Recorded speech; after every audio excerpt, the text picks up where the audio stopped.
Are you two okay? Sergei! Roy, long time no see. Sergei. How have you been, Captain Miro? What's Obro doing on the floor? And why Sergei with you? What's going on here? Sergei fought alongside us. He defeated Obro. What happened? So, Marcia, where's Rahu now? It escaped. Escaped? Obro tried to dive into Rahu, but it didn't seem like Rahu liked it, so it rejected him and flew away. Diving into Rahu? What? Sergei, what's going on?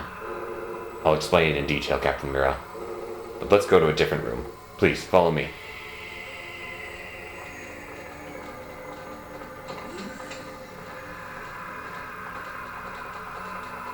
Okay, well.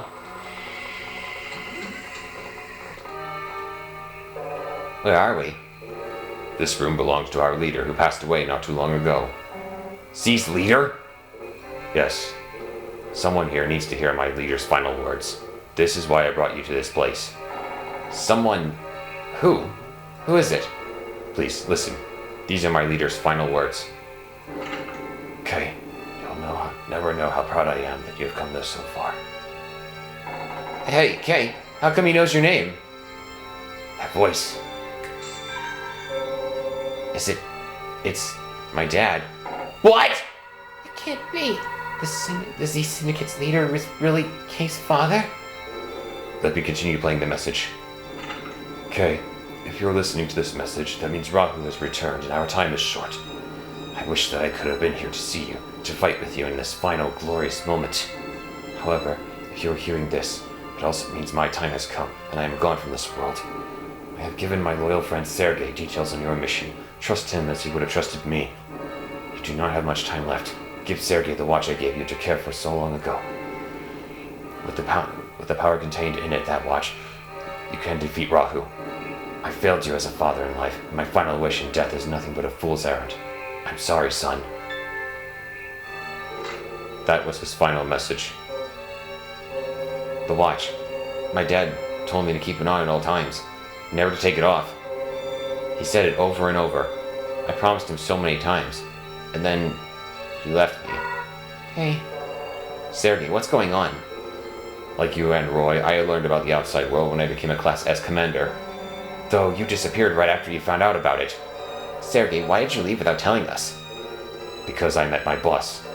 Boss? You mean Z's boss? When I found out about the outside world, I became curious. I wanted to explore it. And there, I met my boss. I was surprised to discover somebody living in the outside world. And he asked me, why are you here? And I told him I wanted to know the truth about the outside world. Then he asked, is there something you need to protect? And I said yes. Marcia, my sister, you were the one I wanted to protect. Sergei. We spoke for some time, discussing life in our dome and outside. Finally, he asked me, do you want to protect this world from annihilation? Annihilation? Yes, I have to admit, I really didn't understand his question, but I could see it in his eyes that he was very serious indeed. I stopped to think, and I said yes. Then he said, as long as you remain in your world, you will never see the truth. The truth lies in darkness. If you discover an inconsistency in your perfectly ordered world, where all things are controlled, anything that cannot be explained, come see me again, and I may be able to help you. Tell no one that we met. Tell no one what we have discussed. With that, we parted ways. I thought about what he said, but I couldn't find any inconsistencies. That's because there are none. Roy, be quiet and listen. Continue, Sergei. Then suddenly I found it. It was right in front of me from the start. When I returned home, I saw my sister waiting for me, and it struck me. The inconsistency. That single, unexplainable thing. It was Marcia. Her special power. Her strange power was a gift, and my late parents, they were suffering. Sergei. To all appearances, Marcia is an ordinary girl, and yet the kids teased her, the scientists poked and prodded, and they still learned nothing. Marcia didn't want to go, but the researchers forced her, kicking and screaming. So that's why Marcia hated the Robo researchers. I found out what they did to Marcia at the research center. It wasn't science, it was torture. They say that all people are created equal, but my sister's power stole equality from her. If this isn't an inconsistency, then what is? How did I go so long without questioning this? I couldn't wait. Once I'd seen the inconsistency clearly, I had to leave, to meet that man again. I told him about Marcia, and he said, in order to understand, you must know everything. And he told me the real truth, something even most Class S commanders do not know. The real truth. What? What do you mean? You're all aware that centuries ago, Rahu nearly wiped out the human race. Yeah, we were told that Rahu annihilated all the domed cities people lived in except for ours. You were never told the truth about the outside world. You believe we lived in the domes up here? Well, yeah. I mean, where else would we live? We lived free in the outside world. We lived in vast cities, in the open air. Rahu destroyed all of that. What? Really? Originally, humans didn't live in domed cities. We lived outside. The outside world was our home. Rahu destroyed all our cities centuries ago. The few who survived, they found an area that had minimal damage, and with the help of Robo technology, they built a dome to create a livable environment for a new community. I see. We hadn't heard about that part. We thought people had always lived inside those domes. You are correct, but there is still more that you do not know. The dome builders left Rahu inoperative in the outside world before they sealed themselves in. Sergei, it sounds like you're saying we deliberately chose to live in a cage, like animals. That's right. The dome protects us, but it also keeps us trapped. Caged. Wait a sec. You said Rahu is inoperative, so how did we stop Rahu last time?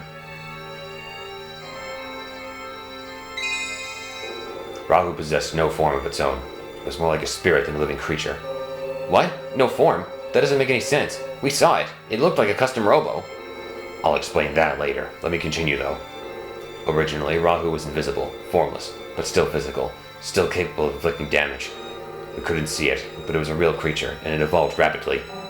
Evolved? Not in the traditional sense, but yes, that's correct. Rahu has two fundamental behaviors. The first is to acquire new targets, in this case, us. Once it identifies its prey, Rahu destroys it, swiftly and utterly. It appropriates any useful abilities its victim possessed, anything it has not encountered before. Then, like a chrysalis, it goes dormant, awakens with new skills, and continues its hunt. Metamorphosis. I guess it really is evolving. So what you're saying is that it targets a creature with abilities it doesn't have and steals them. Then it turns into a pupa, rests for a bit, and changes into an even scarier monster?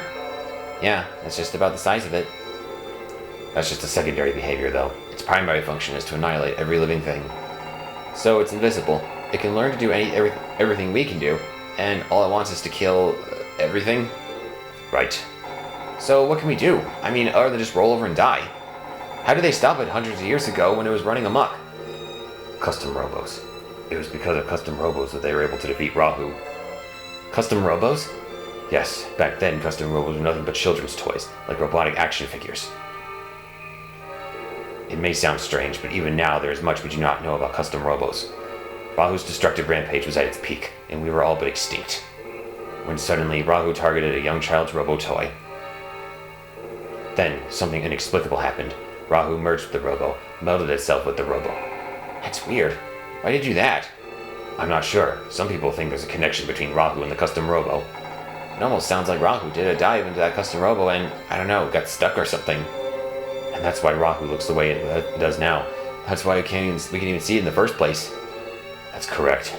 Now that our enemy was visible, we had a chance to fight back, and we seized it. The government remodeled the custom Robos as weapons to battle Rahu's new Robo form. Finally, after many grueling battles, we defeated Rahu. Actually, let me correct myself. We didn't defeat Rahu, but we were able to trigger its dormant cycle. The dormant Rahu had no new information to assimilate, and so it didn't evolve and didn't awaken. We couldn't destroy Rahu, though. Instead, we bought ourselves some time. So that's the rest of the story. We didn't know. But wait, don't you think that's a little funny? Rahu was capable of destroying the entire world, and we stopped it with a child's toy? I know what you're thinking. Rahu couldn't be stopped simply with custom Robos. There was something else. A device designed to stop Rahu by targeting its Robo systems. A device? Sergei, why should we trust you? You're a member of the Z Syndicate now, and a traitor. Even if you're telling the truth, why does it matter? What's your point? You're right. It doesn't matter. Let me ask you, Roy. When did you first find out about Rahu's attack? Well, why are you suddenly... I first learned the truth when I became a Class S commander. How about you, Captain Mira? It was the same. I didn't know a thing until I was promoted. Don't you think that's odd? What? This is the single most significant and traumatic event in human history, and no one knows? It's classified knowledge. The government dictates who should and should not know. But how could they stop the survivors from passing on those stories to their children? The people respect the word of the government. They knew it was confidential. Do you actually believe that the government has the power to silence such a terrible thing? Can you think of any other reason why no one ever talked about this horrific event? It does seem difficult to imagine. So many years have passed, and nobody knew the full scope of it. Even becoming a Class S commander didn't explain everything. The reason this is such a well-kept secret is not because the survivors chose to keep it secret. It's because their memories were wiped clean. It is a secret because no one was allowed to remember. What? Oh, for crying out. Look, this is all starting to get really confusing here. What you're saying is that everyone, and I mean everyone, forgot about Rahu entirely? That's correct. That's impossible. What could possibly make everyone just forget about all this all at once? Well, nothing could make that happen, naturally. Are you saying someone devised a way to erase every living human's memory entirely? Yes. The engineers of this foolish plan wanted to erase everyone's memories and implant false ones. Our government carried out this plan hundreds of years ago, once the dome was completed. What? The government found a way to make everyone forget about Rahu? Yes. The world exists entirely within this dome. Outside the dome, there is nothing. We are all raised thinking that this dome is our true home, where we will live and die. That is the great lie. The memory implant told us about all that this dome contained mankind's entire world. But why? Rahu will awaken. It is inevitable. Could you live a normal life knowing Rahu would return, but never knowing when? I see. It was to give us a sense of security, even if it was just a lie. But how is that possible? What could possibly erase everyone's memory like that? I don't know, but they did it. They made a device that could erase everyone's memory. I can't believe it. I'm sure we would have heard something like that. Captain Mira, I've already told you. There are some things not even Class S commanders have been told. How do we know you didn't make the whole story up? I suppose you have no evidence, except that one of these devices still exists to this very day. Really? Where is it? I got it! Harry, you do? It's at the lab, the custom Robo research lab. That's why the Z Syndicate was there. You're right. You're the man, Harry. No, it's not at the lab. I thought so. Harry's not that smart. There's no way he could have figured it out before me. So, where is it? Okay. Yes? Your father's watch. That's the device. It can erase people's memories. You've had it all along. What? Kay's watch? That's why Z's leader said something about defeating Rahu with Kay's watch. I see. The device that was used to defeat Rahu is the one that could erase people's memories. Yes, hundreds of years ago, that very device helped us defeat Rahu. Sergei, why does Kay have it? How did something like that wind up with him? What was Kay's father like? He was a distinguished scientist, one of the highest-ranking officials in the government. That is why he was told the truth. We all live with false memories implanted by the government. When he learned that people had been deprived of the truth for so long, he began to have doubts. He questioned the ethics of the plan, and he knew that Rahu would rise once again. Marcia, my leader told me where your power came from. It was the result of the erasure, a side effect. Right now, every aspect of the brain's development is controlled. The side effect was unexpected. Nobody realized that the dramatic change in environment and the memory blocks and implants would generate this effect. No one could explain what exactly created Marcia's power. Marcia, your power was born from the tragedy humans suffered hundreds of years ago.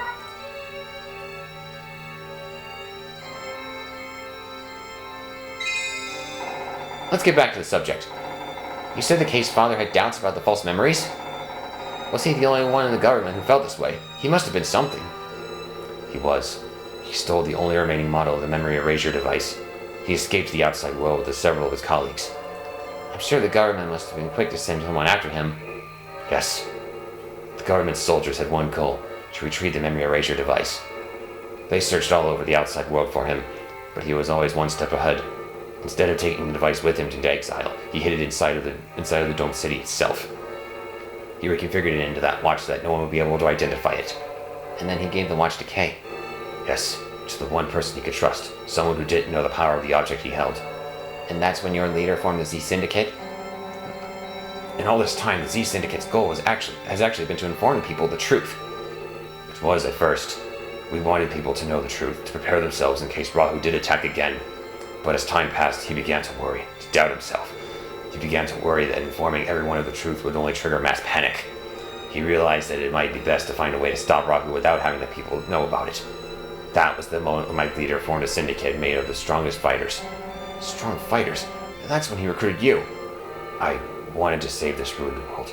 In order to do that, I knew I would have to help him. He told me he needed someone to support him, no matter how insane his orders might seem. But you could have told Marcia before you left. You owed her at least that much, didn't you? To be honest, I had planned on leaving Marcia before I met your father.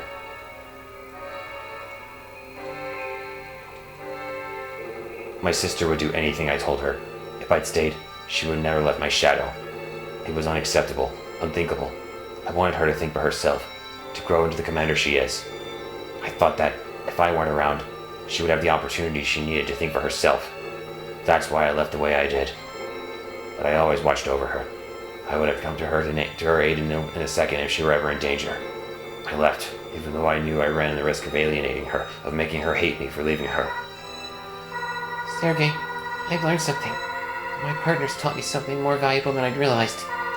Spoiling someone isn't love. Sometimes you need to be strict in order to be compassionate. That's when I figured it out. That's when I knew that my older brother still cared about me. That he still loved me, and I wondered if it wasn't why you had left me in the first place. They helped me to understand, and that's why I still love you. Thank you, Sergei. You've grown so strong, Marcia. The more I hear about this, the more complicated the situation gets. I agree. Still, after hearing all that, it sounds like Z formed in order to help out mankind. But what about Obro? That guy wanted Rahu for himself. When our leader grew ill, Obro and Eliza made a grab for power. That's when it began to crumble. The more they knew about Rahu's amazing powers, the more they wanted to possess it. They'd forgotten our leader's goals, and they planned such foolishness as diving into Rahu. I guess there's always one selfish sicko in every group. I acted as Obro's subordinate while looking for the chance to strike back. But wait, why was Eliza at the lab? Did it have something to do with Rahu? Obro and Eliza both knew that the memory erasure device was the key to destroying Rahu, but they didn't know our leader had already stolen it. He was never sure he could trust him. They wanted that device so they could tame Rahu for their own ends instead of destroying it. Eliza must have thought that the custom robot research lab would have such a device. That's why she attacked the lab. See? Just as I thought. Eliza thought the device was at the research lab. I am smart. I think just like the Z Syndicate's leaders. Which simply shows how flawed her thinking truly is. We've spoken long enough. Okay, may I borrow your watch? I have a chip your father gave me. I'm going to insert it into your watch now. Once I've inserted the chip, the watch's memory erasure functions will be restored. I understand. I'll give you my watch. Thank you. Please wait until I insert the chip.